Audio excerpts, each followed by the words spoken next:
आज मेरी मौसी की शादी हुई थी। मैं बहुत खुश थी। मैंने इस शादी का बहुत इंतजार किया था। मौसी की शादी किसी और से नहीं बल्कि मेरी अपनी दोस्त के चाचा से हुई थी। सारी रस्में हो चुकी थी, लेकिन अभी विदाई नहीं हुई थी। जब मैंने मम्मी से पूछा, मम्मी जी क्या बात है, आप इतनी परेशान क्यों लग रही हैं? क्या आप मौसी की विदाई की वजह से परेशान हैं? मम्मी ने कहा, हाँ मैं उसी की वजह से ही परेशान हूँ, लेकिन मामला कुछ और ही हो गया है। मैंने पूछा, क्या हो गया है? मैं भी मम्मी को परेशान देखकर परेशान हो गई। तो उन्होंने मेरे कान में एक ऐसी बात बोली जिसे सुनकर मेरी आंखों के सामने अंधेरा छाने लगा। मुझे अपने कानों पर यकीन नहीं आ रहा था कि जो मेरी माँ कह रही थी वो सच था। मेरी मौसी शादी के बाद कहीं गायब हो गई थी। मेहमान घर में मौजूद थे। विदाई के लिए मौसी को कमरे के बाहर लेने आ गए थे और इधर हम पर ये कयामत टूट पड़ी थी। मेरे नाना की इज्जत पर बात बनाई थी। वो पहले से ही दिल के मरीज थे। वो थोड़ी सी भी तकलीफ और परेशानी बर्दाश्त नहीं कर सकते थे। अभी अभी तो वो अस्पताल से डिस्चार्ज होकर आए थे। महीना ही हुआ था। नाना का घर मेहमानों और बारातियों से भरा पड़ा था और अब ये मुसीबत सर पर आ पड़ी थी। मैंने प्रिया के चाचा की तरफ देखा जो बहुत ही खुश दिखाई दे रहे थे। चाचा की उम्र 26 साल थी और मेरी मौसी की उम्र 24 साल। मेरे दोस्त के चाचा ने मेरी मौसी को हमारे घर देखा और पसंद कर लिया। अक्सर मेरी दोस्त को उसके चाचा ही हमारे घर छोड़ने आते थे और इस तरह ये रिश्ता हो गया। लेकिन मुझे ऐसा लग रहा था कि मेरी मौसी इस शादी से कुछ खास खुश नहीं थी। मेरी माँ और मौसी के बीच कुछ झगड़े भी हुए थे इस रिश्ते को लेकर, लेकिन मैं अपनी दुनिया में मग्न थी। मैंने इन बातों पर ज्यादा ध्यान नहीं दिया। मेरी उम्र ही ऐसी थी कि इन चीजों पर इस उम्र में किसी लड़की का ध्यान नहीं जाता। इस उम्र में हर लड़की खुश रहना चाहती है, तो मैं भी खुश थी अपनी जिंदगी में। 17 साल की लड़की को भला क्या दिलचस्पी हो सकती थी घर के मामलों में। लेकिन ये बात सुनकर तो मैं भी परेशान होकर रह गई थी कि अब क्या होगा, क्योंकि प्रिया के चाचा बहुत खुश थे। चाचा बाहर कहीं एक कंपनी में जॉब करते थे और अब शादी करने के लिए वापस आए थे। उन्होंने मौसी को पसंद कर लिया था और सबसे ज्यादा इस रिश्ते से मैं खुश थी कि चाचा और मेरी मौसी एक हो जाएंगे। लेकिन मुझे नहीं पता था कि मेरी ये खुशी कुछ ही पल की है और मुझ पर कितनी बड़ी कयामत टूटने वाली है। मम्मी ने जो बात मुझसे कही थी उसे सुनकर तो मेरी आत्मा तक कांप गई थी। मेरी माँ मुझसे कह रही थी कि घर मेहमानों से भरा पड़ा है और तुम्हारे नाना जी की भी तबीयत ठीक नहीं है और मुझे दुल्हन के कपड़े पहनकर चाचा के साथ विदा होना है। मैंने अपनी माँ से कहा कि आप होश में तो हैं, आपको कुछ तमीज है या नहीं? आपको अंदाजा है कि आप क्या कह रही हो? वो मेरे चाचा जैसे हैं। इस काम के लिए आपको मैं ही नजर आई थी सारे बारातियों में से। अगर तुम्हें मौसी की जगह किसी और को विदा करना ही है तो आप किसी और को देखिए। मैंने गुस्से से मम्मी से कहा, मैं तो उनकी भतीजी जैसी हूँ। मुझे अफसोस हो रहा है आपकी इतनी घटिया सोच पर। मम्मी ने मुझसे कहा कि मैं किससे कहूँ? ये बात फैल गई तो तुम्हारे नाना की और तुम्हारी दोस्त के चाचा की बदनामी होगी। अगर किसी को भनक भी पड़ गई कि दुल्हन फेरों के बाद भाग गई है तो हम किसी को मुंह दिखाने के काबिल नहीं रहेंगे। तुम्हारी मौसी शादी वाला लहंगा फेंक कर कपड़े चेंज करके घर से भाग गई। प्लीज तुम थोड़ा सा मेरा साथ दो, मैं तुम्हारी मौसी को ढूंढ कर ले आऊंगी। मुझे पता है कि वो कहाँ गई होगी। वो अपने पुराने आशिक के पास गई होगी। मुझे उसके आशिक के घर का पता है। बस थोड़ा सा ड्रामा ही तो करना है। तुम थोड़ा सा ड्रामा कर लो, मैं उसे ढूंढ कर लाती हूँ। बस थोड़ा सब्र करो मेरे साथ। माँ की बात सुनकर मैंने मना कर दिया। मैंने कहा, मैं बिल्कुल भी ऐसा नहीं कर सकती। अगर प्रिया के चाचा की जगह कोई और होता तो शायद मैं नाना नानी की इज्जत बचाने के लिए हामी भर लेती थोड़ी देर के लिए। लेकिन आप तो समझ ही नहीं रही। वो मेरे चाचा जैसे हैं। मैं उनकी दुल्हन का रूप लेकर अपनी ही दोस्त के घर में कैसे प्रवेश कर सकती हूँ? इस सब के बाद मैं खुद को कोसती रहूंगी।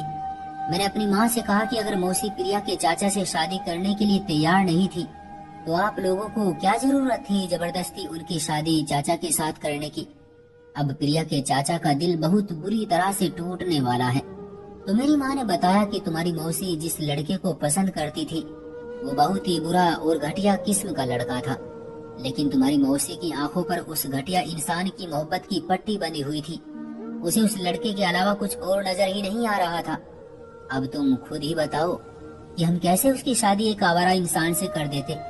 तो मैंने कहा, जबरदस्ती शादी करवाने का नतीजा भी अब आपने देख ही लिया होगा। अब दोनों खानदान की बदनामी होगी। मेरे दोस्त के खानदान की भी बदनामी होगी और मेरे नाना के खानदान की भी बदनामी होगी। अंदाजा है आपको इस बात का कि प्रिया के चाचा के दिल पर क्या गुजरेगी। मैंने माँ से कहा, मुझे बहुत दुख हो रहा था प्रिया के चाचा के लिए। मुझे मौसी पर भी बहुत गुस्सा आ रहा था और नाना की तरफ से भी परेशानी हो रही थी। मम्मी ने मुझसे कहा कि सिर्फ खानदान की इज्जत की ही फिक्र नहीं है मुझे, बल्कि तुम्हारे नाना की जिंदगी की भी फिक्र है। बड़ी मुश्किल से वो अस्पताल से आए हैं, अब फिर से अस्पताल चले जाएंगे। अगर उन्हें ये बात पता चल गई तो फिर बहुत गलत भी हो सकता है। मेरी माँ ये कहकर रोने लगी और उन्हें रोता देखकर मेरा दिल भी नर्म हो गया। लेकिन वो मुझसे जो करने के लिए कह रही थी वो मैं नहीं कर सकती थी। मुझे बहुत ही अजीब सा महसूस हो रहा था। मेरी माँ मेरे कदमों में पड़ गई और उन्होंने मुझसे कहा कि वो किसी को ये बात नहीं बताना चाहती। अब नाना नानी की इज्जत मेरे हाथ में है। बाहर से आवाज आ रही थी कि विदाई की तैयारी करो। मेरा दिल जोर जोर से धड़कने लगा था। माँ ने जबरदस्ती मेरा हाथ खींचा और मुझे मौसी के कमरे में ले गई और मुझसे कहा कि जल्दी से ये लहंगा पहन लो। मैं और मेरी माँ बहुत मजबूर थे। नाना नानी की इज्जत बचाने के लिए मैंने लहंगा पहन ही लिया और घूंघट कर लिया। बाहर से लगातार दरवाजा बजाया जा रहा था कि दुल्हन को जल्दी बाहर लाओ, विदाई का समय निकला जा रहा है, सबको अपने अपने घर भी जाना है। मेरा दिल जोर जोर से धड़कने लगा। ऐसा महसूस हो रहा था कि मेरा दिल पसलियां तोड़कर बाहर निकल आएगा। दरवाजा खुल चुका था। मम्मी ने मेरा हाथ थाम लिया और सब मुझे विदा करने के लिए आ गए। मुझे बहुत अजीब महसूस हो रहा था। मुझे विदा कर दिया गया और जब गाड़ी में बैठने लगे तो मम्मी ने कहा, मेरी बहन मेरे साथ बैठेगी।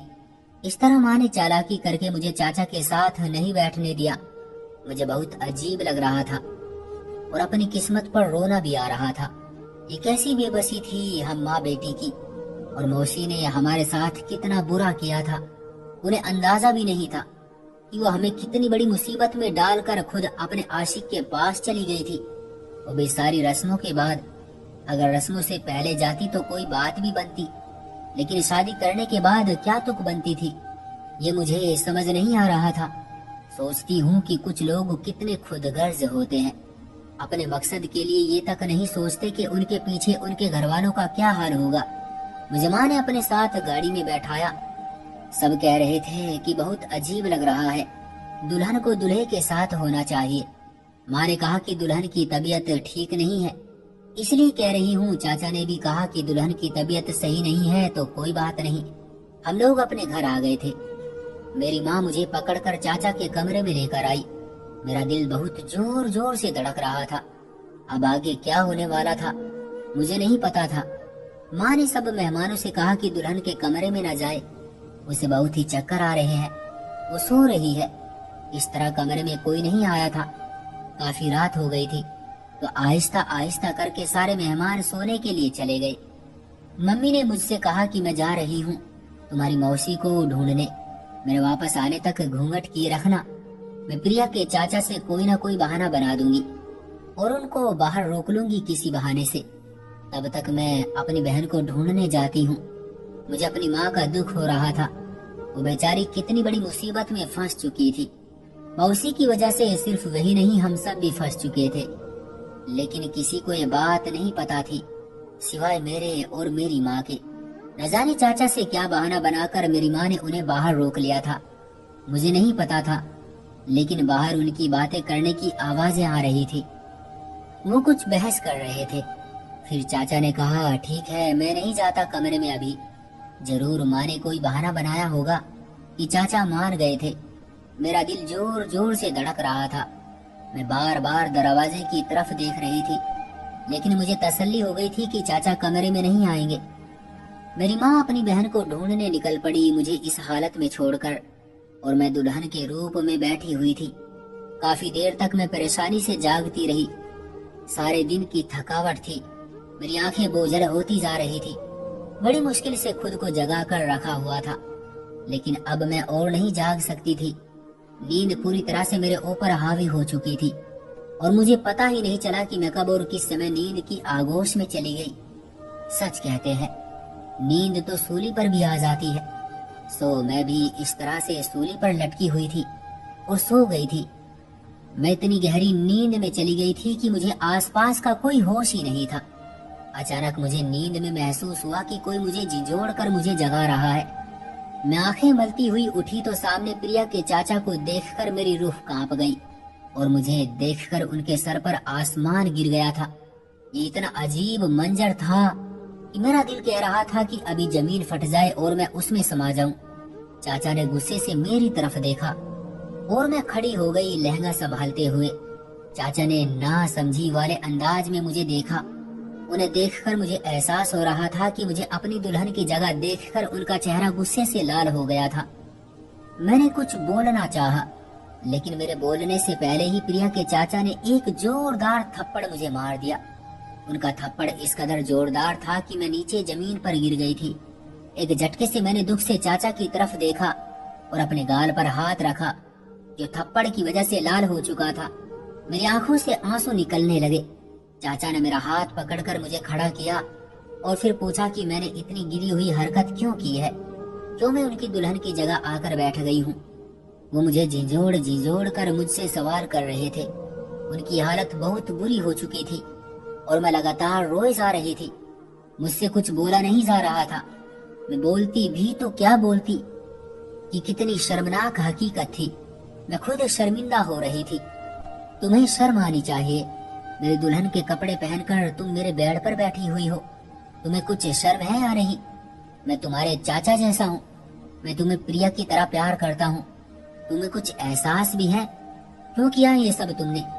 और मेरी पत्नी कहाँ है? कहाँ है तुम्हारी मौसी? तुम मुझे क्यों नहीं बता रही हो? चाचा ने गुस्से से अपने बाल मुट्ठी में जकड़ लिए। वो गुस्से से पागल हुए जा रहे थे। उनकी पत्नी कहाँ थी? उन्हें इस बात से भी शायद इतनी परेशानी नहीं थी जितनी अपनी पत्नी की जगह मुझे देखकर उन्हें हुई थी। मैं उनकी हालत समझ रही थी। जो उनकी हालत थी वही मेरी भी हालत थी। वो गुस्से से पागल हुए जा रहे थे और मैं शर्मिंदगी से। यह ऐसा मंजर था जो मुझसे बर्दाश्त नहीं हो रहा था। मेरी माँ और मेरी मौसी मुझे किसी बड़ी मुसीबत में अकेली छोड़कर जा चुकी थी। मैं मौसी को कभी माफ नहीं करने वाली थी इस हरकत के लिए। मैंने कहा, भाग गई है आपकी पत्नी अपने पुराने आशिक के साथ, और मेरी माँ अपनी और आपकी इज्जत बचाने के लिए मुझे यहाँ बैठाकर चली गई है मौसी को ढूंढने के लिए। मैंने रोते हुए कहा और मैं लगातार रो रही थी। चाचा अपना सर पकड़कर वहीं पर बैठ गए और उन्होंने मुझसे कहा कि दफा हो जाओ मेरी नजरों के सामने से और ये कपड़े चेंज करो। मैंने कहा, मैं बाहर नहीं जा सकती, बाहर मेहमान हैं। आप प्रिया के कमरे से मुझे मेरे कपड़े ला कर दो। मेरी बात सुनकर उन्हें गुस्सा तो बहुत आ गया था, लेकिन जो भी था मुझे कपड़े चेंज करने थे। वो प्रिया के कमरे में चले गए। वो सोई हुई थी। मैंने चाचा को बता दिया था कि मेरे कपड़े कहाँ रखे हैं और वो छुपते छुपाते मेरे कपड़े वहां से ले आए। मैं उस सूट को लेकर वॉशरूम में चली गई और वो कपड़े चेंज किए। मैं इतनी रो रही थी कि मैं अपनी पूरी जिंदगी में भी इतना कभी नहीं रोई थी। बाहर कुछ मेहमान बैठे हुए थे। मैं बाहर नहीं जा सकती थी। मैं भी चाचा के सामने बैठ गई। चाचा फूट फूट कर रोने लगे। बेबसी से मैं उनकी हालत समझ सकती थी। मैंने उनसे कहा कि चाचा आप ना रोए, मौसी जी आ जाएगी। मेरी बात सुनकर उन्हें गुस्सा आ गया। उन्होंने कहा, नहीं है जरूरत मुझे तुम्हारी मौसी की। मैं उसे शरीफ लड़की समझकर पसंद कर बैठा था, लेकिन मुझे नहीं पता था कि वो शादी के बाद मेरे मुंह पर कालक मलकर किसी और के साथ भाग जाएगी। और मुझे तुम्हारी माँ से ये उम्मीद नहीं थी कि वो मेरी दुल्हन की जगह तुम्हें बैठा देगी। अपनी पत्नी को तो शायद मैं माफ कर दूं, लेकिन तुम्हारी माँ को मैं कभी माफ नहीं करूंगा, जिसने अपने मतलब के लिए तुम्हें इस्तेमाल किया, उसकी जगह तुम्हें बैठा दिया। ये बात मुझे बहुत तकलीफ दे रही है, लेकिन मैं समझ सकती थी जो उन पर गुजर रही थी वही मुझ पर गुजर रही थी। मेहमान सब सो चुके थे। रात का 1 बज रहा था। अचानक दरवाजा खुला और मैंने देखा कि एक चादर में एक लड़की मेरी माँ के साथ खुफिया तरीके से अंदर आई। तो मैं और चाचा समझ गए कि वो कौन है। मेरी माँ ने कहा कि आ गई है तुम्हारी मौसी। इस कमरे में प्रिया के चाचा को देखकर मेरी माँ समझ चुकी थी कि उन्हें सब पता चल गया है। मेरे चेंज किए हुए कपड़े उन्हें सारी कहानी बता रहे थे। चाचा की हालत भी मम्मी देख चुकी थी। मैं आपको इस चीज के लिए कभी माफ नहीं करूंगा। अगर आपकी बहन भाग गई थी तो उसमें इस लड़की का क्या कसूर था? आपको अगर अपनी बहन को ढूंढना ही था तो ढूंढ लेती। इसको क्यों इस परीक्षा में डाल दिया आपने? इसकी उम्र ही क्या है, सिर्फ 17 साल। मैं उसे अपनी बेटी समझता हूँ और आपने मेरी बेटी के साथ ये सब किया। मेरे दिमाग की नसें फटी जा रही थी। ये सोच सोच कर एहसास है आपको कि जब मैं कमरे में अंदर आया और मैंने अपनी दुल्हन की जगह तुम्हारी बेटी को पाया तो मेरे दिल पर किस तरह से खंजर चले थे, आप समझ नहीं सकती। चाचा गुस्से से पागल हो रहे थे और मम्मी से कह रहे थे कि इस लड़की को क्यों लेकर आई है आप यहाँ? मुझे उसे अपने साथ नहीं रखना। मैं भला कैसे उस लड़की को अपने साथ रख सकता हूँ जो शादी के बाद भाग गई थी अपने आशिक के साथ? प्रिया के चाचा ने मौसी की तरफ देखते हुए कहा। उन्होंने अपना चेहरा एक कपड़े से छुपाया हुआ था। उन्होंने अपने चेहरे से वो कपड़ा हटा दिया। मौसी ने कहा कि मैं भागी नहीं थी, मुझे किडनैप किया गया था। मैं उस लड़के से संबंध खत्म कर चुकी थी। मैं उसकी असलियत पहचान गई थी, इसलिए मैंने आपसे शादी की हामी भरी। मैं आपसे शादी करने पर बहुत खुश थी, लेकिन मैं फेरों के बाद जैसे ही अपने कमरे में कुछ जरूरी काम से गई तो लड़का वहीं मौजूद था और गन पॉइंट पर मुझे अपने साथ चलने को कहा और कहा कि अगर मैं नहीं गई तो वो आपको जान से मार देगा। मुझे आपकी जान का डर था, मजबूरन मुझे उसके साथ जाना पड़ा। लेकिन वहां से भी मैं बच बचा कर निकल आई और रास्ते में मुझे दीदी भी मिल गई। उन्होंने मुझे देख लिया और मुझे मारना शुरू कर दिया कि मैंने उनकी इज्जत को दागदार कर दिया है। पापा की क्या हालत है ये मुझे अच्छे तरीके से पता है। मैं उन सबको आजमाइश में छोड़कर चली गई तो मैंने उन्हें भी सारी सच्चाई बता दी और मैं आपको भी सारी सच्चाई बता रही हूँ कि मेरी कोई गलती नहीं है। मेरी गलती बस इतनी थी कि मैं उस आदमी की बातों में आ गई थी, लेकिन जल्द ही मुझे एहसास हो गया कि वो इंसान नहीं बल्कि एक हैवान जैसा है, तो मैंने उसे छोड़ दिया। वो लगातार मुझे ब्लैकमेल कर रहा था, लेकिन मैं उसके ब्लैकमेलिंग में नहीं आ रही थी। मगर शादी के बाद मैं सच में बहुत ही ज्यादा डर गई थी। उसके हाथ में पिस्तौल देखकर वो एक सरफिरा इंसान था, वो कुछ भी कर सकता था। इतने सारे मेहमानों में हमारी बदनामी होती। मुझे पता था कि मेरे पीछे मेरी दीदी बात बना देगी, वो मेरी जगह किसी को भी बैठा देगी बदनामी के डर से, लेकिन मुझे नहीं पता था कि वो मेरी भांजी को ही बैठा देगी। मौसी ने अपनी सफाई दे दी, लेकिन हमारी समझ में कुछ नहीं आ रहा था। चाचा का भी दिल बुरा हो गया था। भला एक मर्द जिसे पता हो कि शादी से पहले उसकी पत्नी का किसी के साथ चक्कर है तो वो क्यों उस लड़की को अपनाएगा? इतना बड़ा हादसा हो गया और हम चारों के अलावा किसी को पता नहीं था। चाचा मुझे प्रिया की जितनी ही मोहब्बत करते थे। मैंने उनसे कहा कि मौसी को माफ कर दो, उनसे गलती हो गई है। गलती तो हर इंसान से हो जाती है, लेकिन उन्हें अपनी गलती का एहसास था और वो भागी नहीं थी। उन्हें किडनैप किया गया था। मैंने रोते हुए चाचा से कहा तो उन्होंने मेरे सर पर हाथ रखा। मुझे कहा कि तुम क्यों रो रही हो, तुम प्रिया के कमरे में जाकर सो जाओ, मैं देख लूंगा सब। लेकिन मैंने कहा जब तक आप मौसी को माफ नहीं करेंगे मैं नहीं जाऊंगी। मैं लगातार रो रही थी। चाचा कोई फैसला नहीं कर पा रहे थे। खैर, मैं कमरे में आकर प्रिया के बराबर में आकर चुपचाप सो गई। लेकिन नींद में मुझे नहीं पता कि क्या हुआ, मुझे कुछ अंदाजा नहीं था। मैं सुबह उठी तो प्रिया ने मुझसे कहा कि तुम कल से कहाँ हो। मैंने आंटी से भी पूछा था, लेकिन उन्हें भी तुम्हारे बारे में कुछ नहीं पता था। और तुम मेरे कमरे में कब आई, मुझे तो पता ही नहीं। मैंने प्रिया से कहा मैं नानी के घर ही थी, नानी के साथ, क्योंकि माँ तो यहाँ आ गई थी मौसी के साथ। मैंने प्रिया से कहा मैं नानी के घर ही थी नानी के साथ, क्योंकि माँ तो यहाँ आ गई थी मौसी के साथ, इसलिए मैं रात को पापा के साथ आ गई थी। और फिर मैंने तुम्हारे कमरे में आकर देखा तो तुम सोई हुई थी, इसलिए मैं तुम्हारे पास आकर चुपचाप सो गई थी। उसके बाद हम दोनों कमरे से बाहर आए, सब कुछ नॉर्मल था। रात को जो कुछ भी हुआ किसी को कुछ पता नहीं चला और इस तरह हम सब की इज्जत बच गई। लेकिन शादी की पहली रात ही प्रिया के चाचा और मौसी के रिश्ते में दरार आ चुकी थी। मैंने सुबह देखा तो चाचा का मूड खराब था। वो बहुत उदास लग रहे थे। मौसी भी कमरे से बाहर नहीं निकली थी। फिर से मेहमान आ गए थे और मेहमानों के सामने तो सबको ड्रामा करना था, तो हम चारों ने ड्रामा करना शुरू कर दिया मेहमानों के सामने। और हमारे पास और कोई चारा भी तो नहीं था। इज्जत सबसे ऊपर होती है। मुझे आज एहसास हो गया था, मोहब्बत कुछ नहीं होती, जो कुछ भी होती है इज्जत होती है। हाँ, अगर मोहब्बत की कोई हकीकत है भी तो वो भी इज्जत के बाद ही आती है। सबसे पहले इज्जत है, और अगर इज्जत ना रहे तो इंसान के पास कुछ नहीं रहता। जो कुछ भी हुआ हम सबकी इज्जत बच गई थी, लेकिन अंदर से हम सब बहुत उदास थे। काफी साल प्रिया के चाचा और मौसी के बीच बातचीत बंद रही। वो दोनों सिर्फ दुनिया को दिखाने के लिए आपस में बात करते थे, और मौसी बताती थी कि जैसे ही सोने के लिए हम कमरे में जाते थे तो रात को चाचा दूसरे कमरे में चले जाते थे। चाचा से मौसी का वजूद अपने कमरे में बर्दाश्त नहीं हो रहा था, इसलिए वो रात को दूसरे कमरे में सोते थे।